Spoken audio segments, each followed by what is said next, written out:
Welcome to the Energy Healing Lifestyle Journal Self-Care Challenge. My name is Robin Nutt, and I'm your host of the channel and the founder of the energyhealingschool.com. Tonight, I'm going to walk you through my journaling process and share some real-life examples along the way. So grab your journal. I have mine and journal with me. Don't forget, guys, you can hop on the Zoom and literally journal with me. I think that would be fun. We can make some fun with that.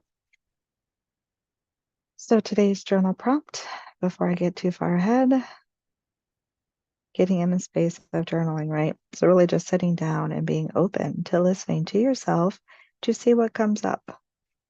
I like to write out the word self-care challenge because for us, right, self-care is an acronym. And today we're focusing on the letter C for communication.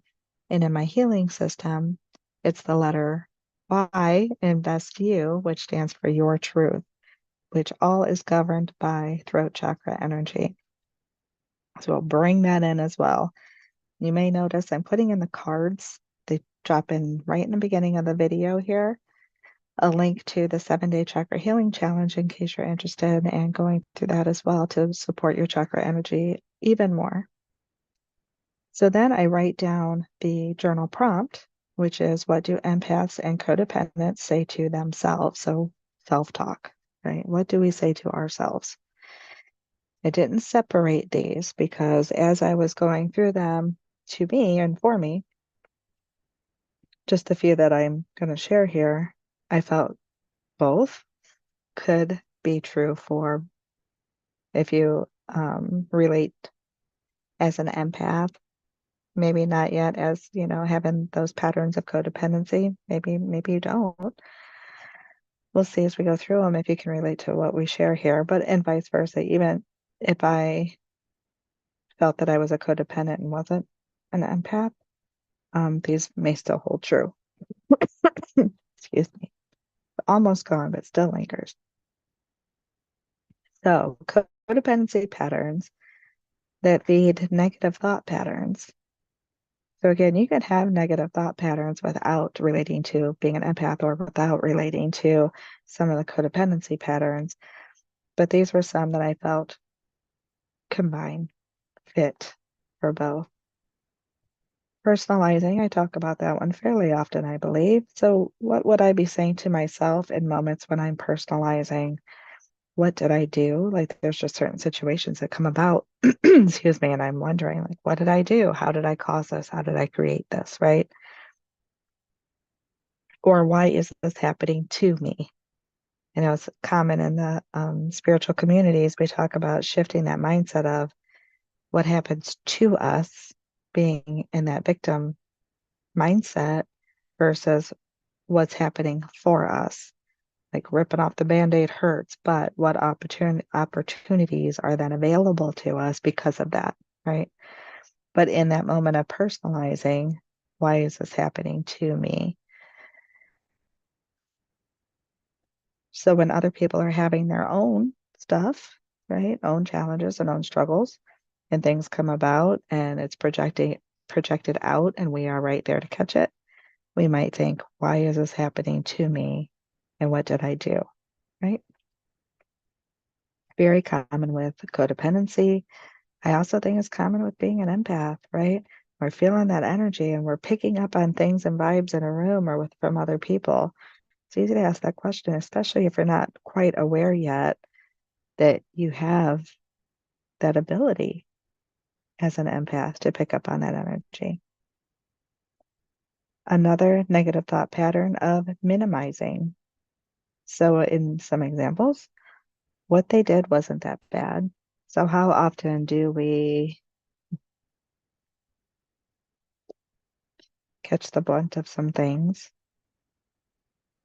and then we minimize it, right? Wasn't that bad. What I just said, right? They're just dealing with their own stuff. They're projecting something out and we really minimize the situation. Maybe sometimes it's not that bad, right? This isn't an all the time thing, but sometimes it's big and we minimize it. And that's the part I'm looking at. They're just dealing with their own struggles and challenges too. So that might be something we tell ourselves, right? Also, it's also known as, or can be known as, or be similar to, what's another word I'm looking for? Can lead into enabling. So I can think back of like my childhood when I was growing up with someone who battled with addictions, very angry person, at least at me. Right. But I was the bratty little sister. So I'm not saying that I'm innocent and never poked the bear. Okay. So clarify that. But I can remember those efforts made to try to soften the bear too, right? Things that you do to not make the person too angry. That's enabling. Let people get mad. It's okay. Go get mad. Do you have the right to blow up at people? No, that's different. That's projecting out your anger onto other people, losing your own damn self-control, and that is not okay. But it's okay to be angry. That's normal. It's how we manage our anger. And then as an outside person, so to speak, from someone else, right? So if someone else is being angry, how they're projecting that out, it's up to us to have our own boundaries and protect our own energy, right? And not enable that. It's not okay. We don't have to say it's okay. It's not. And I will just in transparency, I'm guilty of both. Both. I've been on both sides of this fence, right? I have been the one being projected on, and I've been the one projecting. So it's not about blame, shame, and guilt. We're just increasing our awareness and trying to see it for what it is, right? Magnifying. So something, that self-talk that we might say to ourselves, like, I did OMG. Oh my gosh, right? I can't believe I did that. I'm such a POS. Let me know if you don't know what that is. I'll let you know in the comment section. I'm not worthy of love, or I'm not worthy of the friendship, or I'm not good enough to have someone be nice to me, whatever that is. I just said I'm not worthy of love, but that could fall in line with all those different types of thoughts that we tell ourselves in those situations. When we make a mistake or when we do something, we're like, ooh, right? Have you ever heard yourself say something? You're like, oh, dang it, those words are already out of my mouth. I can't grab them and take them back. We might really magnify that situation. We can still own it and continue to have a conversation, communicate assertively, right? But in those times that we don't communicate assertively and maybe we're more aggressively, then we really make it sometimes bigger than what it is. If it is big, we need to own it again. So I'm not trying to flip things around. If it's small, leave it small.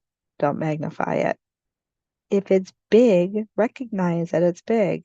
Don't minimize it. That's what I'm trying to say, right? That just blipped. I have to see on the replay if it did that. Hopefully we're still good and connected. That was interesting. Went like green. But anyway, I just like to share that so I know when I go back and watch my videos to see like if it recorded that way or if it's just in my own view. And then the last one I'll share with you is concrete thinking. We use those extreme words of always and never, right? I always get hurt. Now, there was a time I thought, but I do. I wasn't always getting hurt, but I always, I felt hurt. But part of that was because I wasn't dealing with or managing or coping. I didn't have good coping skills, right? Once I learned how to manage things differently, then I didn't hurt all the time, quote unquote. Felt pretty consistent at the time, but now I won't say always because now it's not always, right? But we use that sometimes. I always get hurt. Well, ain't nobody here beating me 24/7, so that's not true. Or screaming at me 24/7, so always isn't true, right? But we use that word. We have to be mindful of that though, because the mind will take that and try to use it. The mind will distort it in a way so that I will see it or remember it as always, because that's what I'm telling myself. It's like programming, programs and conditions, right? We help to continue those programs and conditions. I never, quote unquote, never, again, guilty, I've said these, never have help. Well, never isn't true. Maybe not as often as I quote unquote need it or would like it, but it's not never, right? Never, ever, ever. Have you never, like not once, can't think of one time, right? Just like everybody is out to get me. Everybody? Do you know everybody? There's like billions of people in this world across the country. Do you know everybody and they are out to try to get you? Yeah? Really? Right? But the mind will do that. It will go into this concrete or extreme thinking of everybody, everything, all the time, or never, right? Always. So be mindful of that when you use those words. Try to remove those when you're thinking of things. Try to pick up on that, bring that into your awareness. Let me know if you've caught yourself doing that, using those always, never, everyone, everything kind of thoughts. So then lead that into more of when our mind is thinking that way, when we are caught up on the hamster wheel of these negative thought patterns or codependency patterns, because I really feel those are very tightly connected. What truth are you speaking from? Is that your highest truth? Is that really your truth? I would argue it's not necessarily your truth. In the moment, it's the truth of what you're thinking and what you're feeling, right? From humanness, ego, again, programs or conditions, just patterns, but that's not in alignment with the source of unconditional love, right? Your highest truth, like your truth, your real truth, is in alignment with the source of unconditional love, which would not be speaking to you in these ways. It would not be blame, shaming, guilting you. It would not be making you a victim. It would not be hiding those moments where you do get help. It would not be, excuse me, hiding the moments from you when you're not getting hurt, when you're actually being shown love, right? Because we do have those moments. Even if we don't see them right now, if we're honest with ourselves and we are willing to open ourselves up and allow ourselves to see beyond the moment of hurt, there's a lot of love out there too that we get, that's given to us. It's up to us to receive it, right? We talk about receiving on Sundays. It's up to us to receive it. We can either block it with these negative thought patterns and these codependency patterns, or we can allow ourselves to receive it. But again, we'll go into that more on Sundays, right? So what truth are you speaking? Let's talk a little bit too about throat chakra energy. So what are some things that you might notice when the energy in your throat chakra is wonky? It's our technical term, right? You might experience thyroid problems. I know it's like my glands in my throat. Mhm. Reminds me of like, I just had this image, this visual, you guys know my visual, of these energetic blocks just building in my glands because my glands have been swollen for a couple of years. I've had to bite my tongue for a couple of years. You might experience thyroid problems, stiff neck, shoulders, remember ears, nose, and throat. So cold, sinus issues, allergies, like seasonal type allergies that sit up here in your sinuses. You might experience nightmares. So remember, a nightmare could be our own attempt to release what we're not expressing in our waking hours. So when I'm biting my tongue, I might have a nightmare to express that. We might have a lack of concentration, lack of self-expression, obviously, and difficulty communicating, meaning that we're not using our assertive communication. So there's a few types of communication styles. We have assertive, which is what we want. That's when we're able to say what needs to be said while our emotions are managed, while we're still in a calm state. We might be feeling some things, but yet we're not allowing all that stuff to just be projected out, right? We're able to say what's on our mind, what we're thinking, what we're feeling, and still being polite, again, and still managing our emotions. That's assertive communication. Excuse me. Passive is more of like biting your tongue, not really communicating. Aggressive Maybe that kind of speaks for itself, where we're loud and we're forceful and it's more pushed by our emotions.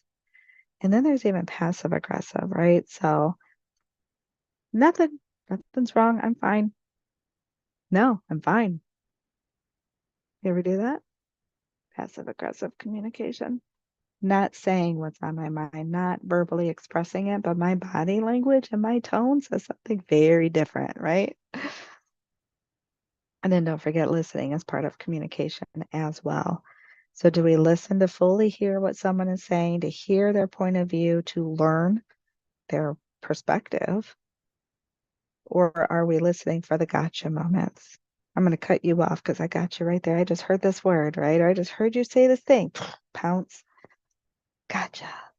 I'm going to talk above you, which is aggressive, right? So, how do you communicate? And then again, to yourself, calling yourself names, beating yourself down with blame, shame, and guilt is aggressive self talk. It's aggressive communication that you say to yourself. When you try to minimize everything around you, it's like being passive in your self talk. No, it's fine. It's okay. It's fine. It's okay. You can lay down and be a doormat. It's fine. It's okay. Let's cater to other people and enable other people and not take good care of you because you really don't matter and you're fine. Just lay down and be the doormat. Passive, harmful to you, right? Not okay. No need for someone to have to lay down and be a doormat. We all have choices and consequences we have to deal with. We don't have to cater to, minimize, or coat someone else's consequences, right? And I know it's hard sometimes to see our own, but it's up to us to do so. And that's part of our own self being assertive and how we protect ourselves and how we manage our own boundaries too. Managing your own boundaries, protecting your own energy also isn't lying to yourself and not recognizing your own flaws, right? Yeah. Not being accountable. That's part of that humility, right? It's not humiliating ourselves or anyone else, but it's just knowing that we're also not perfect and we're also not on a pedestal and we're also not above another human, another soul, right? We're all an aspect of the source of unconditional love, you and me together, right? That's that friendly reminder, if you will. So again, let me know how this journaling process is going for you. Please check the description for any updates and offers. It's always in there. Go to theenergyhealingschool.com to find all the things available to you. Join me on the 5-day BU challenge. It's very exciting. Getting that tied up and wrapped up, if you will. I think that's all. Oh, and of course, please like the video if you found value in it, share it out, and subscribe to the channel because that's always very helpful. And I do appreciate all of you for being here. So I hope you have a wonderful day, evening, whatever time in the world it is for you. I will see you tomorrow for Third Eye Chakra Energy. We are talking about acceptance and being the observer. I will see you then. So much love. Take good care of you. Bye, guys.